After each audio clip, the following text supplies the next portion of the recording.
के तपाईले कहिले सोच्नु भएको छ संसारभरका लाखौं मानिसहरूले किन बुद्ध जयन्ती मनाउँछन्? यो विशेष दिन महान व्यक्तित्व गौतम बुद्धको जन्म, ज्ञान प्राप्ति र महापरिनिर्वाणको सम्झनामा मनाइन्छ। सो नमस्ते टेस्टलिक सम्पूर्णलाई, यहाँहरू सम्पूर्णलाई स्वागत छ फेरि पनि मेरो नयाँ भिडियोमा न्यू डे न्यू ब्लग। आजको विषयवस्तु चाहिँ बुद्ध जयन्ती। यहाँहरू सम्पूर्णले टाइटल हेरेरै थाहा पाउनु भइसक्यो होला।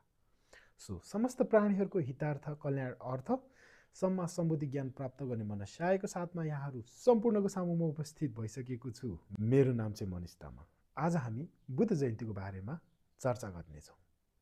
आजभन्दा 2500 वर्ष अगाडि लुम्बिनीको सुन्दर बगैँचामा एउटा राजकुमारको जन्म भयो।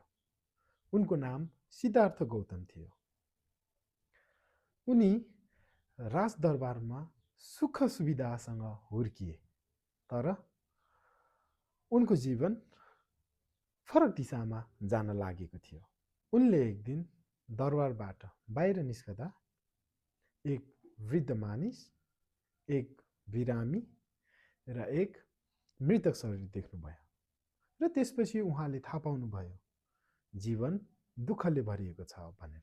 29 वर्षको उमेरमा उहाँले सत्यको खोजी गर्न दरबार छोडे। धेरै वर्षको ध्यान र साधनापछि उनले बुद्ध गएको बोधि वृक्ष मुनि ध्यान बसे।